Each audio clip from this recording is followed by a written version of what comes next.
Welcome back to the PS Pub. I've never been the best fighting game player. I consider myself a casual at best, but I've enjoyed the genre pretty much as long as I can remember, owning carts of Street Fighter II and Mortal Kombat 1 way back in the day. When one thinks of fighting games, their mind nowadays goes to stuff like Evo, arcade sticks, consoles, and PC, but what about handheld fighting games? Over the years, there was always some level of experimentation when it came to fighting games on handheld, and some like the Deadly Alliance GBA game were very impressive. However, not until the PSP came out were we able to, for the most part, replicate a sort of similar overall experience on a handheld. So today I wanted to take a look at some of the different fighting games on offer for Sony's handheld. This won't be an all-encompassing video, but I figured I'd play a couple and give some of my first thoughts. Don't worry, I still plan on covering all of these individually in the future.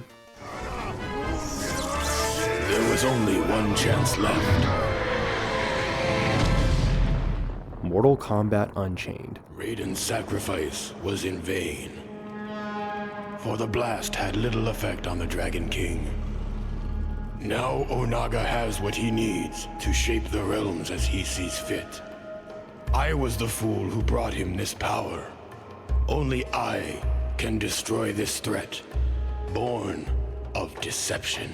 Speaking of Mortal Kombat, let's kick off with Mortal Kombat Unchained, which is an enhanced port of Mortal Kombat Deception that was released on November 13, 2006 in North America, launching a little more than 2 years after Deception, and this is a real heavy hitter right out of the gate when it comes to fighting games on the PSP. Unchained was developed by Just Games, and although not being directly developed by Midway, it's still a great game even today. Sporting the largest roster of MK Deception even comparing the console releases, including 4 returning characters from Deadly Alliance in the form of Jax, Kitana, Frost, and Blaze. Like many others, I'm very nostalgic for this era of MK, and personally, I was pretty let down with MK1, which, funny enough, includes both Conan and Ghostface. I love the Scream franchise, and I'm a huge fan of Robert Howard's writings of Conan, and still, the game was a miss for me. So, being able to go back to this era of MK was a real treat. It's kind of interesting though, as I remember these games not being as well received until recently. I think nostalgia and just time passing can really bring to light a lot of the gems from the past, and I think that's what's going on here with the 3D era of Mortal Kombat games. A mix of nostalgia and true graceful aging in this particular gaming genre. The core gameplay is solid and is probably the best fighting system wise for the 3D era of games. The roster is huge and each of them play different with their own combo strings and weapons. I also love the designs of a lot of these characters from this era, so that's always going to be a plus, especially with the artistic direction here. Even still, there was a lot of meat on the bone for this one. You get 2 mini games in the form of chess and puzzle combat, both of which are pretty fun in general, but I personally enjoyed puzzle combat more. The best part about this though is the mini games can be played via the PSP's ad hoc functionality. You have your standard arcade mode and Deception story mode entitled Conquest, and it's all here from beginning to end. Truly, in a lot of ways, unless you prefer playing on console, this is kind of the definitive version to play for Deception in my opinion. Again, just being a first impressions kind of take though. There is, however, one major downside that could make or break this whole thing for you, and that is that the graphics, while impressive at the time for a handheld, do not look good today, especially if you compare it to the original game's graphics. And if you're running the game on emulation today, the flaws of the graphics are even more apparent, unfortunately. Still, if you can get past the oftentimes ridiculous looking character models, as that's where the graphics unfortunately are the most noticeable, the game is 1,000,000% worth your time, especially if you are nostalgic for this era of MK like I am. Darkstalker Chronicles: The Chaos Tower.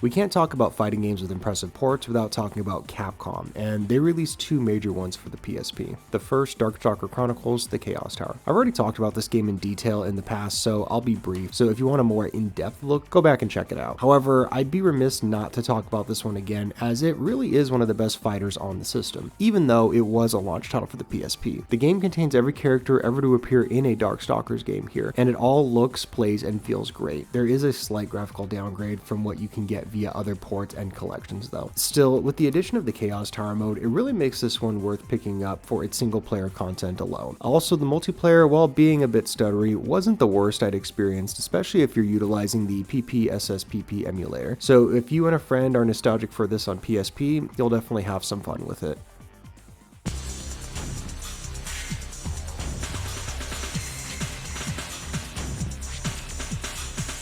Street Fighter Alpha 3 Max.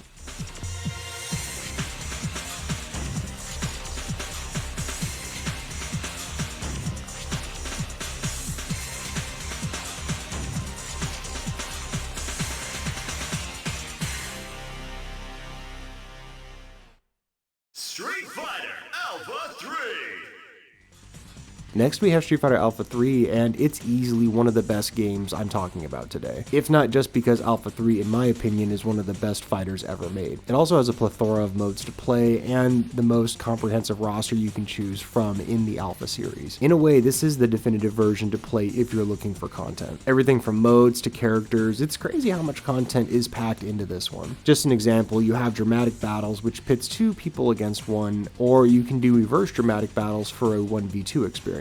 Not to mention, you still have your standard arcade mode with all the Alpha 3 endings here. Gameplay wise, everything feels great and is super responsive. I think the graphics take a bit of a hit here, but that's to be expected, and they don't look super muted in my opinion. My only negative I can say as of right now is that the menus are a bit bland here. The fighter select screen is all static images that, while they look great, they just feel, I don't know, very meh, and could have done with some movement or really just a little bit of flair here and there. Juxtapose this with the main menu, which I do have a few small nitpicks, but there's at least some movement in the backgrounds to give it more of a kinetic feeling. The main menus are not perfect though, as I feel like this and the subsequent sub-menus are kinda sloppily put together. It feels like the plan was just to throw all the features in here and not really take into regards how it would all look from an aesthetic standpoint. Not to mention, it can feel a bit overwhelming at first seeing all the different options available. For example, if you want to jump into the 100-man Kumite, you'll have to know it's in the second column near the bottom. Through repetition, it'll be easier to find, but I'm thinking they could have reworked this menu system to satisfy an overall aesthetic presentation and just an all-around better put together menu system, without the need of muscle memory in order to find game modes. However, if this is the worst thing here so far, I say that's a pretty good thing, as the game itself stands not just the test of time, but is still worth playing today, and I'd argue probably more than Darkstalkers if you're into Street Fighter more.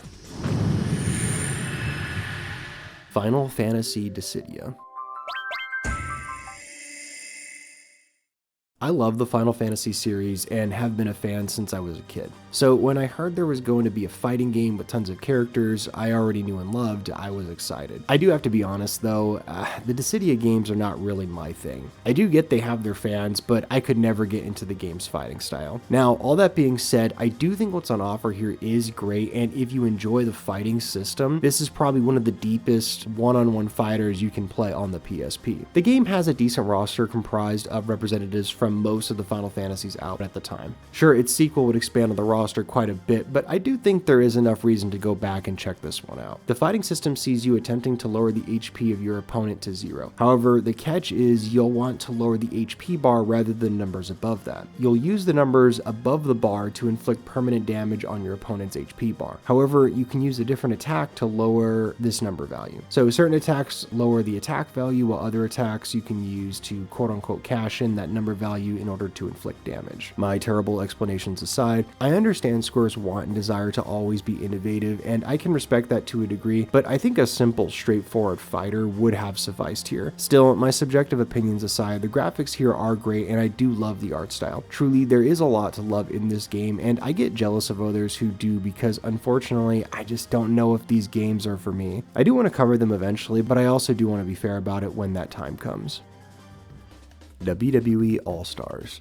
A wrestling game through and through, but it has enough elements similar to modern day fighting games that, in my opinion, allows it to cross the boundaries into a fighter. I'm a bit nostalgic for this one, not because I'd had it before, but one of my previous jobs was as an editor for a wrestling YouTube channel, and editing this project up got me to try it out just because it looked interesting and I had never given any version of this game a chance. I will say, although I think the PSP version is okay, if you can get either the PS3 or 360 versions, I say get them because I do prefer it on console console, but for what it is, WWE Allstars is a good time and honestly a hidden gem of a fighter that you should check out any way you can. The PS3 and /or 360 ports are absolutely worth checking out and a good time. PSP 1 is as well, but there are going to be some obvious limitations. Graphics are pretty good, even for the time, and the grappling and fighting here is solid, albeit I do feel like the game is a tad slower than the console counterparts, and a lot of the flair is lost from the console to the portable. Still, the core gameplay is here and it's awesome. You still have access to modes like Fantasy Warfare and Path of Champions. Path of Champions is more like your standard arcade mode, both with singles and tag competition, whereas Fantasy Warfare pits two similar but famous WWE superstars against each other in a sort of fantasy feud. It's a neat concept, but it really only devolves into like an FMV video and the announcer just sort of telling you what the feud is. I would have rather have seen like cutscenes or something, but it is what it is. Overall, if you haven't tried WWE Allstars, do it. The game's fun, and if you're into WWE already, you'll like it. If you're not a big WWE person, you'll still probably dig it once you get the controls down. Dragon Ball Evolution. Oh God, no! I wanted to end today's video with a bit of an oddity. As of right now, it's the lowest rated game for the PSP on Metacritic. Dragon Ball Evolution, the video game tie-in to the Justin Chatwin-led film adaptation of Dragon Ball. The movie is notoriously bad, and funny enough, I actually saw it in theaters when it came out, and it was just as great seeing it in theaters with friends as you'd imagine it would be. No alcohol required, but it can be fun to watch while drinking with your friends. It might be a Mickey's night, it might be a shots night, it really just depends on what you're feeling, I suppose. However, is this game as bad as its movie counterpart? Well, I'd say no, but I'll get more in depth some other time in its own solo review that I'm putting together right now. But the high level review here is that it's basically just a Budokai game, but with the Evolution cast. Specifically Budokai 1 through 3, where they were more like 2D, 3D style hybrid fighters before the Tenkaichi games made them a bit more of an arena fightery type of game. Personally, I'm more of a fan of the classic Budokai games and Dragon Ball FighterZ in general than I am of any of the arena style games. Those style of games just don't really interest me in the slightest. For example, I love and am a huge fan of Bleach, but I won't be playing the new game because I just don't like those style of games. Digressing here, and suffice it to say, if you can look past the Evolution paint job here, so to speak, the game's honestly pretty good overall and really fun to play.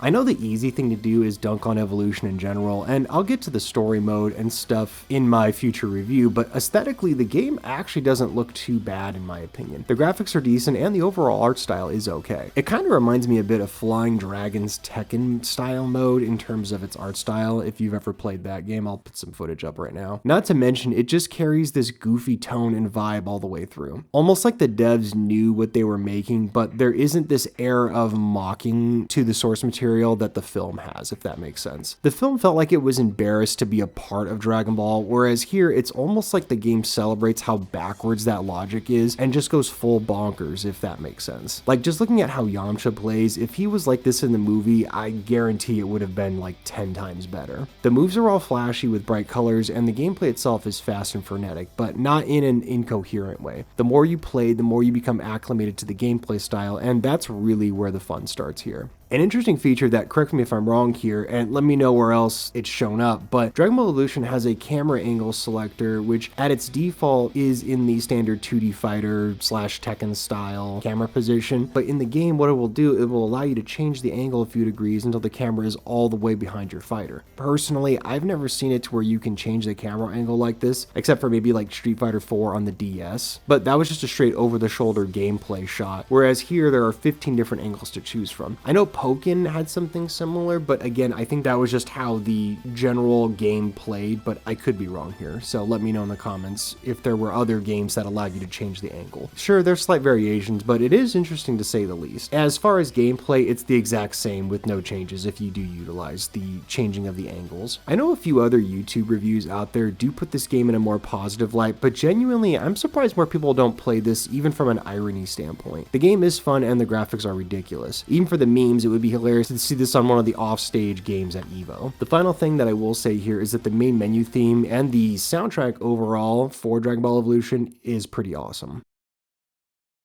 Truth be told, there are still plenty of other fighting game titles on here, so I'll definitely be doing another fighting game video in the future. I know I left off a few heavy hitters like Tekken Dark Resurrection this go around, and that's mainly because I don't really play a whole lot of Tekken. So I'd like to get a little more acquainted with the series before I even talk about it just a little bit. There is also stuff like Guilty Gear and BlazBlue, which I'll need to cover in the future as well. And don't worry, like I said earlier, and like I already did with Darkstalkers, I plan on covering each game more in-depthly with their own reviews sometime in the future. Other than that, let me know if there are other fighting games or just titles in general I should cover in the future. And as always, thank you for stopping by.